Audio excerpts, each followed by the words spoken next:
नमस्कार दोस्तों, स्वागत है आप सभी का अपने YouTube channel the brain education में। तो कैसे हैं आप सब।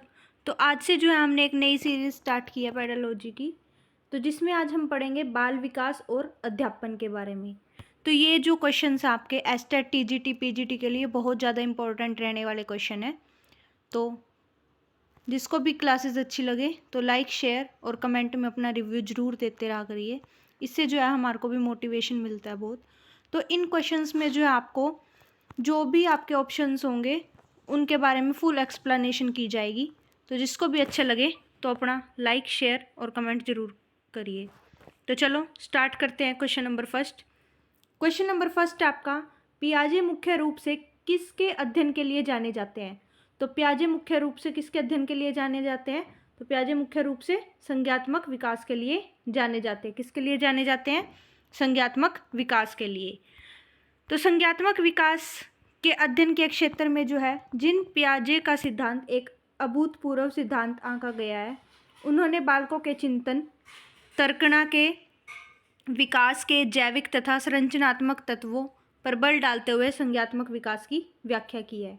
इसके अंतर्गत क्या कुछ आता है। अनुकूलन, साम्यधारण, संरक्षण, संज्ञात्मक संरचना आदि दिया हुआ है। तो ये क्या है, संज्ञात्मक विकास। नेक्स्ट क्वेश्चन आपका क्वेश्चन नंबर सेकंड। जब मानव शरीर के एक भाग को दिए गए प्रशिक्षण का अंतरण दूसरे भाग में हो जाता है तो उसको क्या कहते हैं। तो एक प्रशिक्षण का अंतरण दूसरे भाग में हो जाए तो उसको क्या कहते हैं, द्विपार्श्विक अंतरण। क्या कहते हैं, द्विपार्श्विक अंतरण। तो द्विपार्श्विक अंतरण क्या होता है, ये जो है या तो इसको व्रास शिक्षा मानव शरीर के दो समान पार्श्वीय भाग यानी कि लेटरल एस्पेक्ट है, बायां तथा दायां। जब शरीर के बाएं अंग में सीखे गए कौशल का अंतरण स्वतः दाएं अंग से सीखने पर दाएं अंग में लिखे गए कौशल का अंतरण स्वतः बाएं पर होता है तो वह क्या होता है, द्विपार्श्वीय अंतरण। क्या होता है, वह द्विपार्श्वीय अंतरण कहलाता है। ठीक है। नेक्स्ट क्वेश्चन आपका क्वेश्चन नंबर थर्ड। दिए हुए प्राप्तांकों के समूह में जो प्राप्तांक बहुधा सबसे अधिक बार आता है तो उसको क्या कहते हैं। तो प्राप्तांकों के समूह में जो प्राप्तांक बहुधा सबसे ज़्यादा बार आता है तो उसको क्या कहा जाता है, बहुलक। क्या कहा जाता है, बहुलक कहा जाता है। बहुलक क्या होता है, बहुलक जो है एक या तो बहुलक सांख्यिकी की केंद्रीय परिवर्ती की माप का भाग है जिसमें माध्यिका व बहुलक भी आता है। तो प्राप्त अंकों में जिस प्राप्त अंक की आवृत्ति सबसे ज़्यादा होती है, तो ये बोलते हैं ना कि जो वर्ड बार बार आ रहा है तो उसको क्या कहते हैं, हम बहुलक कहते हैं। जिसकी आवृत्ति जो है बार बार हो तो उसको क्या बोलते हैं, हम बहुलक कहते हैं। ठीक है। तो इसे निम्न सूत्र से ज्ञात किया जाता है। जैसे हम फॉर्मूला निकालते हैं जो होता है 3 मीडियन माइनस 2 मीन। ठीक है। तो जिस चीज़ की बार बार क्या हो, आवृत्ति हो, तो उसको इस फॉर्मूले से निकाला जाता है 3 मीडियन माइनस 2 मीन। मीन पता है कैसे निकाला जाता है, मीन निकाला जाता है टोटल सम ऑफ ऑब्जर्वेशन। एक मिनट, कैसे निकाला जाता है mean, sum of observation divide by total object. ठीक है। जितने भी आपको अंक दिए होंगे ना उन सभी का जोड़ डिवाइड बाय जितने भी अंक होंगे। जैसे अब 10 अंक हैं, ठीक है, तो 1 + 2 + 3 + 4 + 5, 5 अंक हैं। तो डिवाइड कैसे करेंगे, 1 2 3 4 5, नीचे 5, इन सभी को ऐड करके डिवाइड कर दो 5 से, तो आपका क्या निकल जाएगा, मीन निकल जाएगा। ठीक है। और मीडियन कैसे निकलता है, सबसे पहले उसको क्या करेंगे, हम असेंडिंग ऑर्डर में अरेंज करेंगे। सबसे पहले हम अरेंज करते हैं और जो ज़्यादा बार आता है उसको क्या करते हैं, n/2 से डिवाइड कर देते हैं, n+1 डिवाइड बाई 2। ठीक है, जो ज़्यादा बार आता है, तो ये होता है मीडियन। नेक्स्ट क्वेश्चन आपका क्वेश्चन नंबर फोर्थ। क्रिया प्रसूत अनुकूलन सिद्धांत का प्रतिपादन किसने किया था। तो क्रिया प्रसूत अनुकूलन सिद्धांत का प्रतिपादन जो है स्किनर ने किया था। किसने किया था, स्किनर ने किया था। इसके द्वारा क्रिया प्रसूत अनुकूलन सिद्धांत का प्रतिपादन किया गया था इन्होंने चूहों पर प्रयोग कर सीखने का सिद्धांत दिया था। इसी प्रकार पावलोव व क्लासिको अनुबंधन सिद्धांत, कुत्ते पर प्रयोग, थॉर्नडाइक प्रयास एवं त्रुटि का सिद्धांत बिल्ली पर प्रयोग, कोहलर सूज का सिद्धांत जो है बंदर पर प्रयोग किया गया था। ठीक है, तो समझ आया क्रिया प्रसूत अनुकूलन सिद्धांत का प्रतिपादन किसने किया था? स्किनर ने किया था। इन सब के भी बताए हुए आपको, पावला का किससे किया गया था, थॉर्नडाइक का, कोहलर का। ठीक है, नेक्स्ट क्वेश्चन आपका क्वेश्चन नंबर 5। अल्बर्ट बंडूरा निम्न में से किस सिद्धांत से संबंधित है? तो अल्बर्ट बंडूरा जो है किस सिद्धांत से संबंधित है? तो ये जो है सामाजिक अधिगम सिद्धांत से संबंधित है। किससे संबंधित है? सामाजिक अधिगम सिद्धांत से। इसमें जो है 1969 से 71 में दिया गया था इस सिद्धांत को। यह व्यवहार रूपांतरण के नियमों और संज्ञात्मक मनोवैज्ञानिक का संतुलित संश्लेषण है। ठीक है, नेक्स्ट क्वेश्चन आपका क्वेश्चन नंबर 6। मानसिक आयु का प्रत्यय दिया था। तो मानसिक आयु का प्रत्यय दिया था बीने साइमन ने। किसने दिया था? बीने साइमन ने। तो ये क्या कहता है कि मानसिक आयु एक दूसरे तरह की आयु है जिसका प्रयोग बुद्धि मापने में मनोवैज्ञानिक ने सबसे ज़्यादा किया था।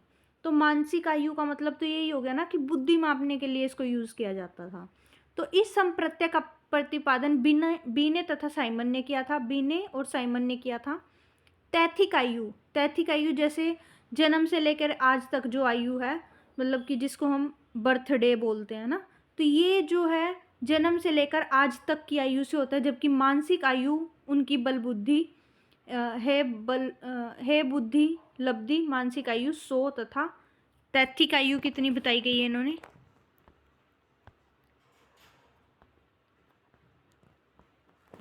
ठीक है, 100 और 100 कितनी है?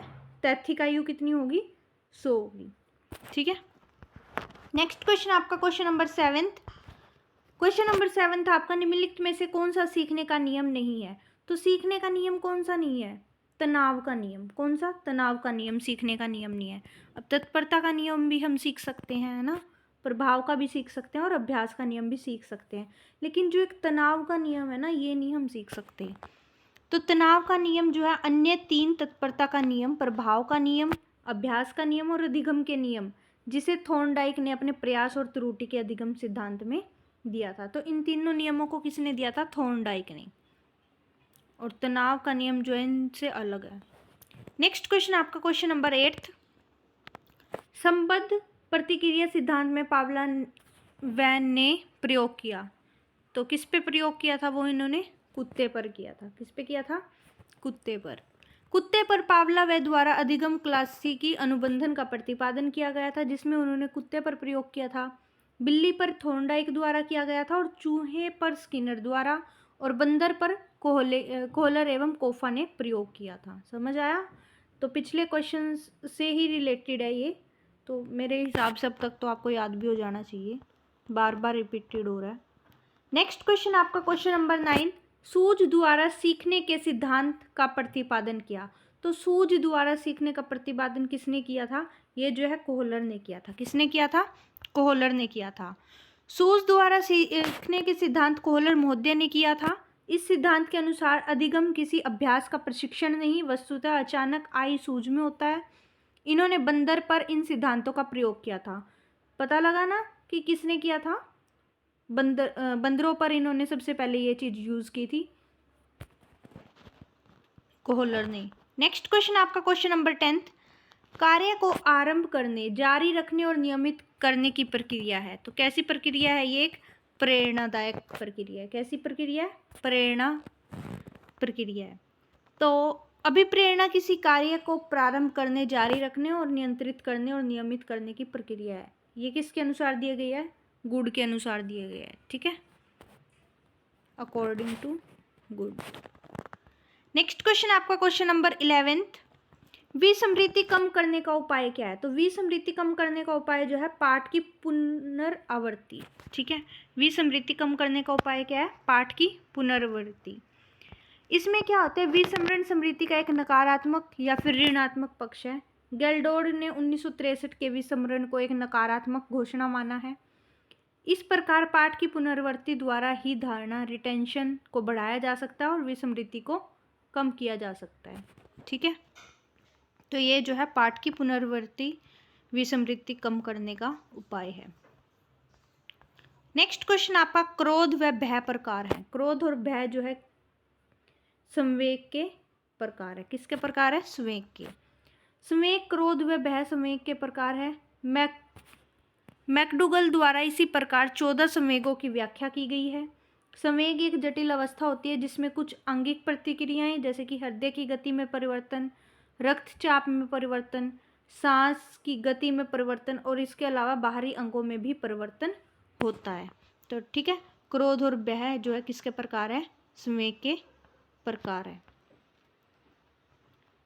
तो इससे जो है हमारे को अगर ज़्यादा ही क्रोध हो ना तो इससे इन चीज़ों में प्रॉब्लम आनी स्टार्ट हो जाती है। ठीक है, क्रोध अंदर से होगा लेकिन बाहर के अंगों पे भी इसका परिवर्तन जरूर होगा। नेक्स्ट क्वेश्चन आपका क्वेश्चन नंबर 13, तो इसलिए क्रोध जो है थोड़ा कम किया करो। नेक्स्ट क्वेश्चन आपका क्वेश्चन नंबर 13, दूसरे व्यक्ति के बाह्य व्यवहार की नकल क्या है? तो ये क्या है? एक अनुकरण है। क्या ये एक अनुकरण है? अनुकरण या नकल दूसरे व्यक्तियों के व्यवहार की नकल करना ही है। अनुकरण समान प्रदर्शन किया जाता है तो अनुकरण की श्रेणी में आता है। किसकी श्रेणी में आता है? अनुकरण की श्रेणी में। नेक्स्ट क्वेश्चन आपका क्वेश्चन नंबर 14, यदि पूर्व ज्ञान व अनुभव नए प्रकार के सीखने में सहायता करते हैं तो उसको क्या कहते हैं? तो इसको जो हम सकारात्मक प्रशिक्षण स्थानांतरण कहते हैं। क्या कहते हैं? सकारात्मक प्रशिक्षण स्थानांतरण। तो ये जो है धनात्मक अंतरण को सकारात्मक अंतरण भी कहते हैं। जब पहले अर्जित ज्ञान नवीन ज्ञान को अर्जित करने में सहायक होता है तो उसे धनात्मक या सकारात्मक अंतरण कहा जाता है। क्या कहा जाता है? धनात्मक और सकारात्मक अंतरण। नेक्स्ट क्वेश्चन आपका क्वेश्चन नंबर 15, सीखी हुई बात को स्मरण रखने या पुनः स्मरण करने की असफलता को क्या कहते हैं? अब हम बाय चांस कुछ चीज़ सीख रहे हैं, याद कर रहे हैं बार बार, तो हम क्या हो जाते हैं? भूल जाते हैं उस चीज़ को, है ना। तो उसको हम क्या बोलते हैं? उसको हम विस्मृति बोलते हैं। जो अभी हम पीछे पढ़ के आए, है ना, उसको हम क्या कहते हैं? विस्मृति। तो इसलिए उन्होंने बोला कि पूर्णतः याद करने के लिए उसको क्या कहा जाता है? ठीक है, तो स्मरण करने की असफलता को क्या कहते हैं? विस्मृति कहते हैं। तो इसको क्या कहते हैं कि जब हम कुछ चीज़ सीख लें, है ना, अब हम कोई चैप्टर है हम पढ़ लेते हैं, अगर हम उसको बार बार रिवीजन ना करते रहें, एक दिन किया, 2 दिन किया, हम फिर भूल जाते हैं उसको। तो इसलिए तो अपने जो है रेगुलर वे में उसको याद रखना। ठीक है, अगर भूल जाए तो उसको क्या बोलेंगे? विस्मृति बोलेंगे। अगर उसको हम बार बार स्मरण करते रहेंगे ना तो हमारे को इतना अच्छे तरीके से याद हो जाएगा कि हम भूल भी नहीं पाएंगे उसको। ठीक है, तो विस्मृति या विस्मरण भूलने से संबंधित है। जब सीखा हुआ ज्ञान धारण ना हो या फिर धारण वे किया जा सके तो उसको विस्मरण उत्पन्न हो जाता है। ठीक है, एक स्मरण होता है, एक विस्मरण। तो स्मरण तो क्या होता है? याद रखना, और विस्मरण क्या होता है? भूल जाना। नेक्स्ट क्वेश्चन आपका क्वेश्चन नंबर 16, टर्मन के अनुसार 90 से 100 बुद्धि लब्धि का बालक माना जाता है। तो 90 से 100 बुद्धि लब्धि का बालक क्या माना जाता है? सामान्य बुद्धि। कैसी बुद्धि? सामान्य बुद्धि, कि भाई हाँ ये ठीक है, ये कर लेगा, मानसिक तौर पे ये ठीक है। ठीक है, तो सामान्य बुद्धि टर्मन द्वारा बुद्धि लब्धि की अवधारणा का प्रतिपादन किया गया था, जिसमें मानसिक व तैथिक आयु द्वारा बुद्धि लब्धि ज्ञात की जाती है और है बुद्धि लब्धि मानसिक आयु 100 तैथिक आयु वर्ष के 90 से 100 के बीच बालक सामान्य बुद्धि का बालक कहलाएगा। तो अब आप ही देख लो आप कैसे हो, सामान्य बुद्धि के हो, मंद बुद्धि के हो, श्रेष्ठ बुद्धि या फिर क्षीण बुद्धि के। ठीक है, तो जो जिसका जो है 90 से 100 तक होगा तो वो तो कैसा होगा? सामान्य बुद्धि का होगा। तो आपको पता कैसा होगा। तो जिसको भी प्लीज़ क्वेश्चन अच्छे लगे तो लाइक शेयर और कमेंट जरूर कर देना। नेक्स्ट क्वेश्चन आपका क्वेश्चन नंबर 17, हाल का सिद्धांत निम्न में किसकी व्याख्या करता है? तो हाल का सिद्धांत निम्न में किसकी व्याख्या करता है? ये जो है किशोरों का मनोवैज्ञानिक की व्याख्या करता है। किसकी करता है? किशोरों का मनोवैज्ञानिक। तो किशोरों का मनोविज्ञान, हाल ऐसे मनोवैज्ञानिक थे जिन्होंने पहल अमेरिका में किशोरावस्था का वैज्ञानिक अध्ययन किया। हाल के अनुसार किशोरावस्था एक आंधी तूफान की अवस्था होती है। यह एक तनाव व तूफान की अवस्था भी कही जाती है। ठीक है, किशोर अवस्था कैसी होती है? अडल्ट होती है ना, तो तनाव भी ज़्यादा होता है, तूफान भी बहुत ज़्यादा आते हैं, है ना। नेक्स्ट क्वेश्चन आपका क्वेश्चन नंबर 18, मानव व्यक्तित्व को मनोलैंगिक विकास का निम्न में किसने महत्व दिया था? तो किसने महत्व दिया था? फ्रायड ने महत्व दिया था। किसने दिया था? फ्रायड ने। फ्रायड ने मानव के मनोवैज्ञानिक विकास का सिद्धांत सिगमंड फ्रायड महोदय ने दिया था, जिसमें उन्होंने इड, ईगो व सुपर ईगो की अवधारणा दी थी। किसकी? इड, ईगो, सुपर ईगो, है ना। तो इन क्वेश्चंस को है ना बार बार प्रैक्टिस में लेके आओ, नहीं तो आपको भी विस्मरण हो जाएगा फिर। नेक्स्ट क्वेश्चन है आपका क्वेश्चन नंबर 19, थोड़ा हंसी मजाक भी जरूरी है। मनोविज्ञान की प्रथम प्रयोगशाला को किसने स्थापित किया था? तो मनोविज्ञान की प्रथम प्रयोगशाला को किसने स्थापित किया था? डब्ल्यू बूंट ने। किसने किया था? डब्ल्यू बूंट ने किया था। विलियम आएगा यहाँ, विलियम आएगा यहाँ, ठीक है, विलियम वुंट। विलियम वुंट ने मनोविज्ञान का प्रक्रम प्रयोगशाला 1879 में जर्मनी में की थी, जिसमें उन्होंने अपने सहयोगियों के साथ प्रत्यक्षण, संवेदना, ध्यान एवं संवेग जैसी प्रमुख मानसिक क्रियाओं का अध्यात्मक भी किया था। नेक्स्ट क्वेश्चन आपका क्वेश्चन नंबर 20, गेस्टोल्ट मनोविज्ञान की आधारशिला किसने रखी थी? तो किसने रखी थी? मैक्स वथीमर ने। किसने रखी थी? मैक्स वथीमर ने।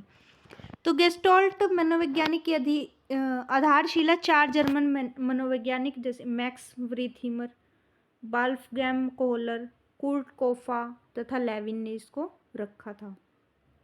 नेक्स्ट क्वेश्चन आपका क्वेश्चन नंबर 21, संघनन सिद्धांत निम्न में से किससे संबंधित है? संघनन, तो संघनन सिद्धांत किससे है? ये जो है स्मृति से है। अब स्मृति तो आपको पता लग ही गया होगा क्या होता है। संघनन सिद्धांत किससे संबंधित है? ये जो है स्मृति से संबंधित है।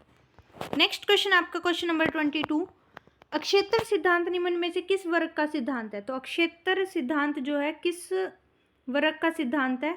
तो ये जो आपका गेस्टल्ट वादियों का सिद्धांत है। किसका है? गेस्टल्ट वादियों का सिद्धांत है। तो इसमें जो है अधिगम संबंधी अक्षेत्र सिद्धांत लेविन द्वारा प्रतिपादित किया गया है। लेविन एक गेस्टल्टवादी मनोवैज्ञानिक है। लेविन का अक्षेत्र जो है सिद्धांत सामान्य शब्दावली में यह कहता है कि मानव व्यवहार व्यक्ति और वातावरण दोनों का प्रतिफल है, जो सांकेतिक रूप से B = FPE द्वारा प्रदर्शित किया जा सकता है। किसके द्वारा? FPE के द्वारा। तो ये जो फॉर्मूला आपका B = FPE, ये किसके द्वारा प्रतिपादित किया गया? लेविन के द्वारा लेविन का है ये फॉर्मूला। किसका है? लेविन का। अब मैं बताती हूँ कि B जो आपका B है, B जो है आपका स्टैंड किया गया है बिहेवियर के लिए, कि एक पर्सन का जो है व्यवहार कैसा होना चाहिए, ठीक है। B किसके लिए दर्शाया गया है यहाँ? B स्टैंड है बिहेवियर के लिए। F जो है आपका स्टैंड करता है फंक्शन के लिए। किसके लिए? फंक्शन के लिए, ठीक है। P जो है किसके लिए स्टैंड करता है? P जो है आपका स्टैंड करता है एक पर्सन के लिए। किसके लिए? पर्सन के लिए। उस पर्सन की पर्सनैलिटी कैसी है, उस पर्सन की हिस्ट्री कैसी है, उस पर्सन का मोटिवेशन कैसा है, ठीक है। तो P जो है किसके लिए स्टैंड किया गया है? पर्सन के लिए स्टैंड किया गया है। और जो आपका E है, E किसके लिए स्टैंड किया गया है? इन्वायरमेंट के लिए। किसके लिए? इन्वायरमेंट के लिए किया गया है, कि आपका वातावरण कैसा है, ठीक है, सोशल है, इकोनॉमिक है, कैसा है, ठीक है। तो समझ आया फॉर्मूला क्या है? B = FPE। बिहेवियर किसके इक्वल होना चाहिए? फंक्शन के लिए, पर्सन के लिए और उसके इन्वायरमेंट के लिए। तो बिहेवियर जो है हमारा इन चीज़ों के ऊपर जाना जाता है, कि अगर हमारा बिहेवियर है अच्छा तो किस चीज़ के लिए, किस चीज़ पे डिपेंड करेगा वो। ऑलराइट, तो चलो नेक्स्ट क्वेश्चन आपका क्वेश्चन नंबर 23 में भी आपको अच्छे से समझ आ गया होगा। नेक्स्ट क्वेश्चन आपका क्वेश्चन नंबर 23, बैटरी का प्रयोग निम्न में से किसके मापन हेतु किया जाता है? तो बैटरी का उपयोग जो है बुद्धि के मापन हेतु किया जाता है। किसके द्वारा? बुद्धि के मापन हेतु। बुद्धि भाटिया बैटरी बुद्धि मापन के लिए प्रयोग किया जाता है।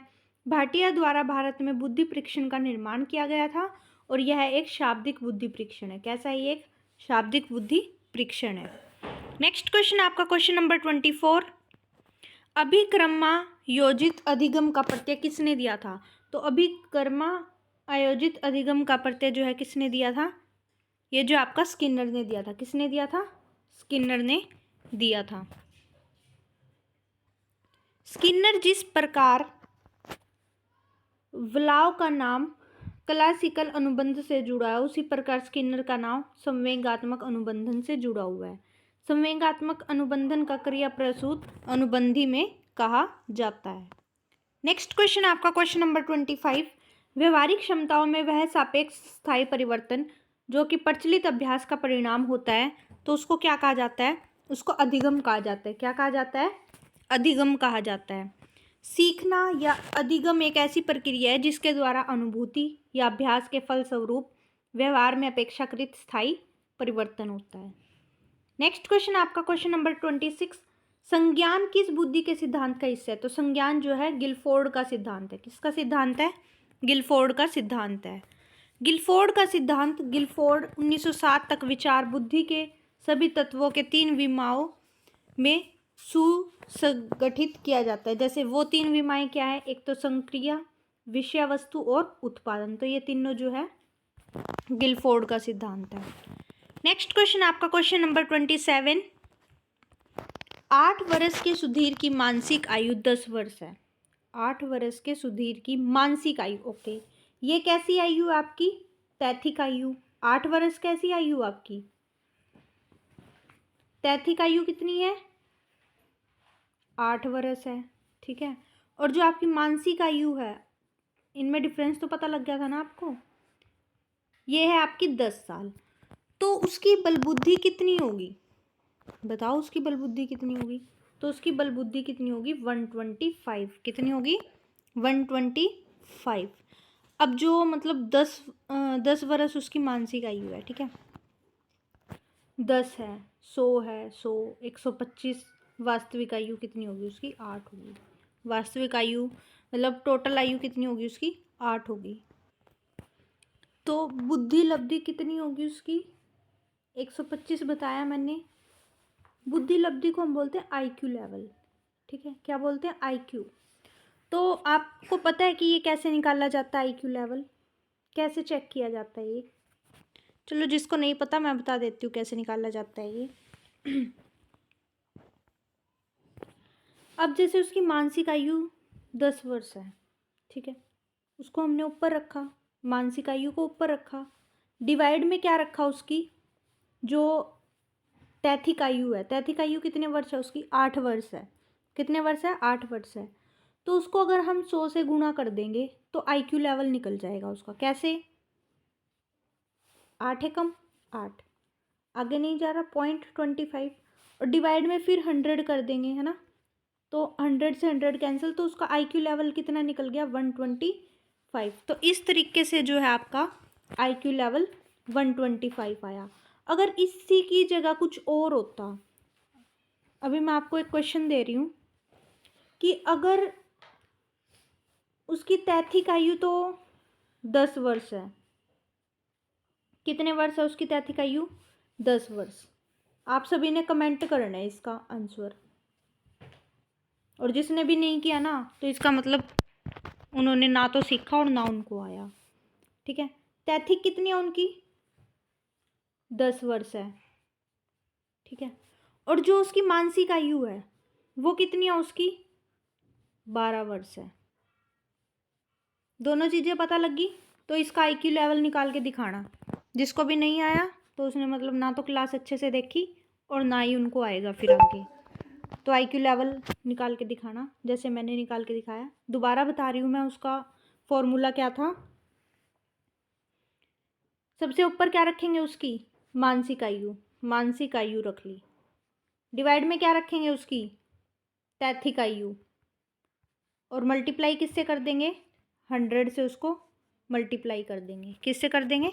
100 से मल्टीप्लाई। तो इससे जो आपकी क्या निकल जाएगी? IQ लेवल निकल जाएगा। नेक्स्ट क्वेश्चन आपका क्वेश्चन नंबर 28।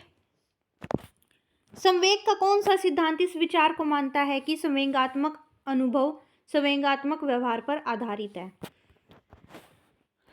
तो ये जो है आपका जेम्स लैग सिद्धांत के द्वारा किया गया है। किसके द्वारा? जेम्स लैग सिद्धांत। और जेम्स लैग सिद्धांत के अनुसार पहले संवेगात्मक व्यवहार होता है, तब संवेगात्मक अनुभूति होती है। उदाहरण, यदि व्यक्ति बाघ या भालू को देखकर नहीं भागता तो उसमें डर की अनुभूति भी नहीं है ना? हमारे जैसे तो भाग जाएंगे। अतः संवेगात्मक अनुभूति संवेगात्मक व्यवहार जेम्स लैग सिद्धांत पर आधारित है। डर जो है, डर की अनुभूति जिसके अंदर नहीं होती तो वो क्या होता है? संवेगात्मक अनुभूति संवेगात्मक व्यवहार। ठीक है। नेक्स्ट क्वेश्चन आपका क्वेश्चन नंबर 29। किसी इच्छा या आवश्यकता में रुकावट पड़ने पर उससे उत्पन्न होने वाला सावैंगिक तनाव क्या कहलाता है? तो क्या कहलाता है वो? कुंठा। क्या कहलाता है? कुंठा। मैकडल ने 14 संवेग बताए। किसी की इच्छा की पूर्ति न होना कुंठा संवेग की उत्पत्ति है। कोई भी इच्छा है हमारी, अगर वो पूरी नहीं हो रही तो उसको हम क्या बोलेंगे? कुंठा संवेग। क्या बोलेंगे उसको? कुंठा संवेग। आज की क्लास का आपका लास्ट क्वेश्चन है ये, क्वेश्चन नंबर 30। कोलबर्ग का सिद्धांत निम्न में से किस विकास से संबंधित है? तो कोलबर्ग का सिद्धांत किससे संबंधित है? नैतिक विकास से। किसके विकास से? नैतिक विकास से। नैतिक विकास जो है, कोलबर्ग ने सामाजिक परिक्षेप्य अर्थात समाज से अपने संबंधों के बारे में व्यक्तिगत दृष्टिकोण पर बल दिया है। कोलबर्ग का तर्क है कि नैतिक विकास संज्ञानात्मक विकास के समांतर चलता है, परंतु उसके लिए आवश्यक शर्त नहीं है। तो समझ आया नैतिक विकास क्या होता है? तो आज की जो है आपकी क्लास यहीं तक थी। तो जिसको भी क्लासेस अच्छी लगी हो तो लाइक शेयर और कमेंट जरूर करें। प्लीज़ कमेंट में अपना रिव्यू जरूर देते रहा करिए। इससे जो है आपकी नॉलेज भी बढ़ेगी और आपको जो है लंबे टाइम तक याद भी रह पाएगा। अब जो मैंने आपसे क्वेश्चन पूछा है तो प्लीज़ उसका जो है आंसर ज़रूर से ज़रूर कमेंट करना। तो इससे आपको ये चीज़ें ना काफ़ी टाइम तक, लॉन्ग टाइम तक जो आपको चीज़ें याद रहेंगी। ठीक है। बाकी आपको ही पता कि आपकी तैयारी कैसी चल रही है। Thank you.